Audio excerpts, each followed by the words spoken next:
Buongiorno ragazzi. Today we're going to talk about IRE and ARE verbs. We're also going to talk briefly about conversational verb fare, and we're going to talk a little bit about piacere. Prima di cominciare facciamo un proverbio. So before beginning, let's talk briefly about a proverb. And a proverb for today is al primo colpo non cade la quercia, meaning at the first strike or at the first blow, the oak tree does not fall down. I think it's very appropriate for learning a language because the first time you try it, certainly you may not get it, but if you keep hacking at it, you keep striking that oak tree, you will knock it down, you will get the Italian. So please don't be deterred. Ok, andiamo avanti e parliamo di piacere. Per esprimere I gusti, to express one's preferences. Piacere is a verb that in English literally means to be pleasing to. We use this colloquially to express something that we'd like. And here's how it works. We have mi piace, ti piace, gli or lei piace plus a singular noun or a verb in the infinitive. And literally it translates to mi piace, to me it is pleasing. Ti piace, to you it is pleasing. Gli piace, to him it is pleasing. Lei piace, to her it is pleasing. Okay. And going down to the next ones, we see piacciono, which is the plural version. So mi piacciono literally means to me they are pleasing. Ti piacciono, to you they are pleasing.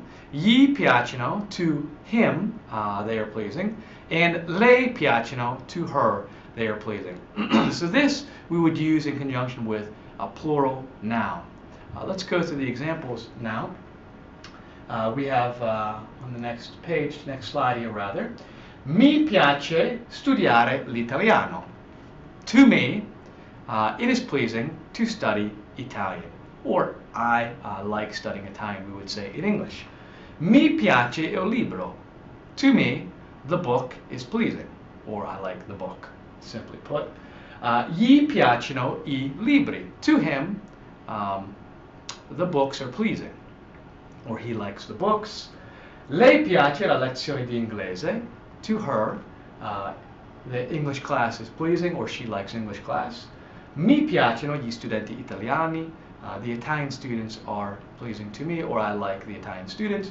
And lastly, ti piace giocare a calcio.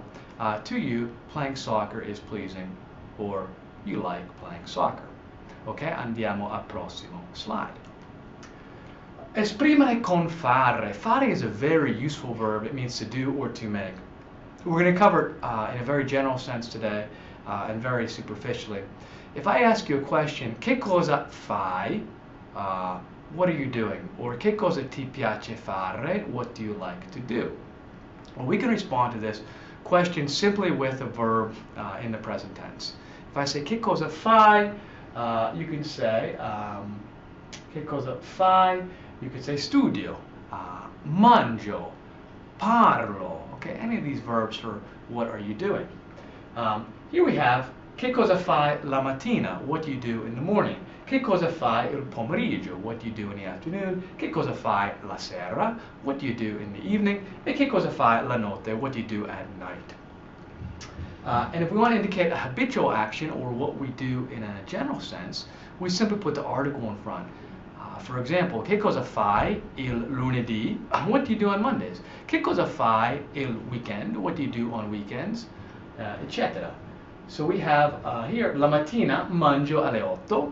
In the mornings, I eat at 8. Studio alle 9 la mattina. I study at 9 in the mornings. So remember, when you're asked this question, che cosa fai, what do you do, you're not going to respond with the verb fare. Just like in English, I might ask you, what are you doing? You wouldn't say, I am doing eating. You simply would say, I'm eating. So when you have the question, che cosa fai, respond with mangio, studio, parlo, okay, whatever it might be that you are doing. But you don't need to respond with the verb fare. Andiamo avanti.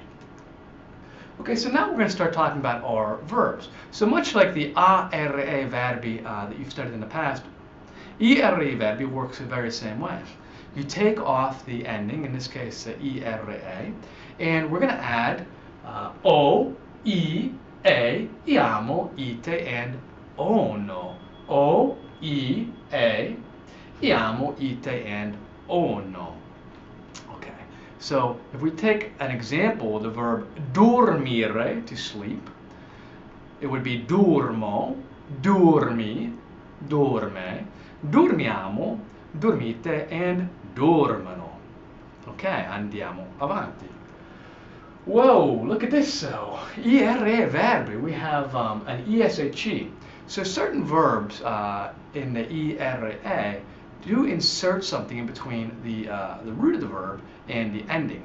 And we call these boot verbs verbi stivali because they kind of do it in a boot-like pattern. They add them in the eo2, the lui, lei, and the loro form, but they don't add this ESHE in the noi and the voi form. So notice that ESHE just slides right in there between the root and the ending. So in our case, capire, to understand, would be like this. Capisco, capisci, capisce, capiamo, capite, capiscono. And notice the noi and the voi form, they don't add an ESHE at all. Okay? And there are a couple verbs, like a couple very important verbs like this. And here are some examples of these verbi stivali, okay, these ESHE verbi. Finire, to finish. Capire, to understand.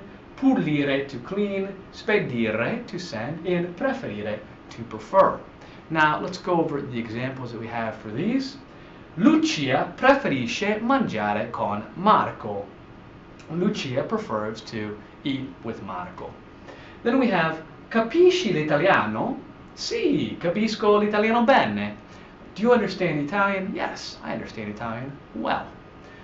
Finisco il compito, poi pulisco casa mia.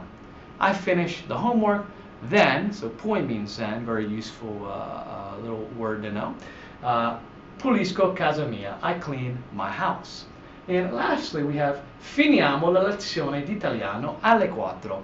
And notice finiamo does not have that ESHE in there, and that's because that's one of the noi and the voi form. Remember, the noi and the voi form do not use that ESHE. Ok?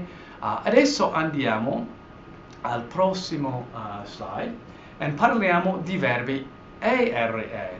Ere, very similar to ere. In fact, you'll notice on the slides we have the voi form is yellow, and we have ete.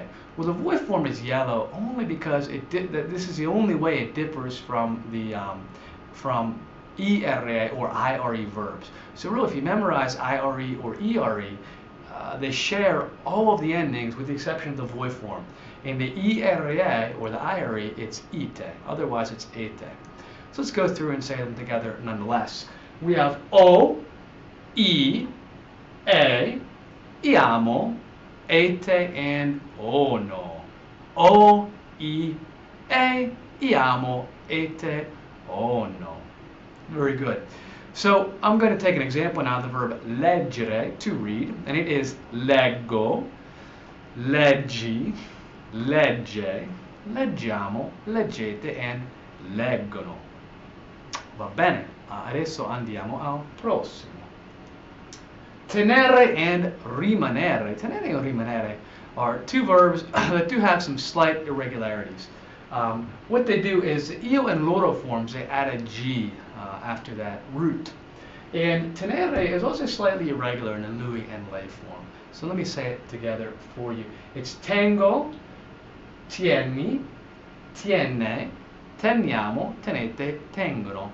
And tenere means to keep, to keep. Those of you that studied Spanish might think of it as to have, but we don't use it. We use a ver in Italiano for that to mean to have in a more general sense. So make sure tenere you think of as to keep, and you use avere for most other things. Okay, rimanere, rimango, rimani, rimane, rimaniamo, rimanete, and rimangono. And rimanere means to remain or to stay. And basta, ragazzi. So that's it for today's edition. Ci vediamo alla prossima volta. Ciao, buona giornata.